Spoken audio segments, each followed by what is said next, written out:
For many people, the Uncharted series was the deciding factor that led to their purchase of a PlayStation 3 PS3, and who could blame them?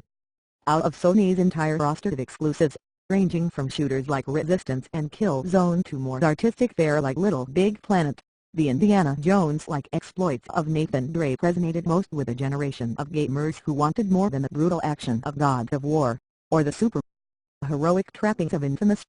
Even after 3 increasingly bombastic games on the PS3, and a solid portable outing Uncharted, Golden Abyss on the PS Vita, it's hard not to think of Nathan Drake as video games everyman, the relatable average guy with no superpowers, who finds himself in a host of unlikely situations, involving the occult, abominable snowmen, and at times, hanging from the end of a train bogie that's about to fall off a cliff.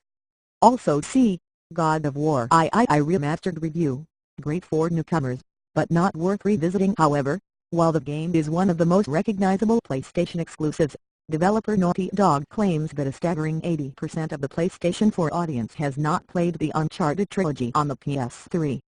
This made the series a prime candidate for being remastered. Out now as Uncharted, the Nathan Drake Collection, the remaster brings all 3 PS3 games to the PS4 with updated graphics. But graphics alone don't make a game, or in this case, games. Thanks to the PS4's added muscle, you'll trace through it all at a steady 60 frames per second FPS with a sense of fluidity that's not too dissimilar to The Last of Us Remastered, or Tomb Raider Definitive Edition. And on the topic of Tomb Raider, it's a well-known fact that the exploits of Nathan Drake have been influenced by Lara Croft's early outings, with its settings and emphasis on exploration, platforming, and puzzles. These remain untouched in this remaster. You'll jump across chasms, solve well-designed puzzles, and indulge in solid gunplay that's reminiscent of Gears of War, popping in and out of cover to shoot mercenaries and pirates galore. The formula changes very little across the 3 remastered games. The experience is actually fairly repetitive, and the distinctness of the game comes not from gameplay, but from the cinematically directed cutscenes that guide the narrative.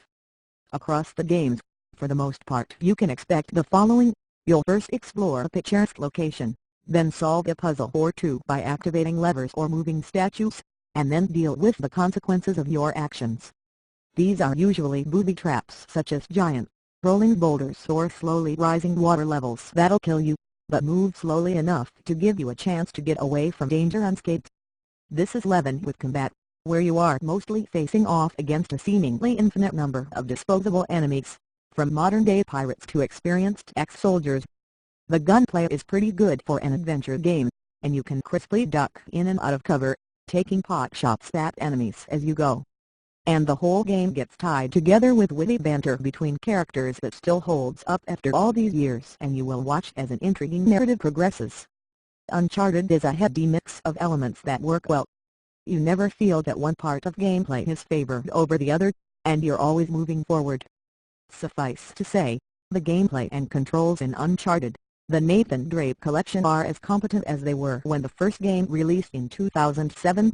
Speaking of the first game, Uncharted, Drake's Fortune, that is the one which benefits the most from this remaster. While some might argue that the steep price of this collection, which we'll come to in a minute, is justified by Uncharted 2, Among Thieves by itself, Drake's debut in the first game actually sees the most improvement. From gorgeous water effects to lush jungle foliage, there's barely a pixel out of place. That's not to say that Uncharted 2 and 3 aren't as technically competent, because they are. And much like The Last of Us Remastered, there's a photo mode here that gives you full control at any time to save and share your favorite moments. Also see Top 5 HD Game Remasters to play right now. But unlike The Last of Us Remastered, which retailed for Rs. 2,750, Uncharted, the Nathan Drake Collection is on the expensive side. To enjoy the adventures of Drake and friends for the first or possibly second time, you're spending Rs. 3,999.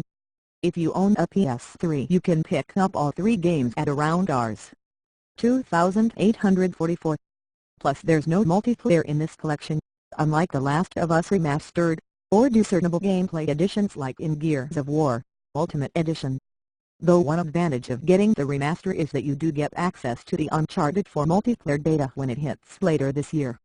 Also see, Gears of War, Ultimate Edition review, worth playing again.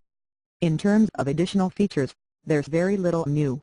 Nonetheless, the sheer volume of content with its 3 games does somewhat make up for it if you've never played it before. If you're one of the 80% that Naughty Dog claims has not experienced the Uncharted trilogy, then there's no reason for you to miss out.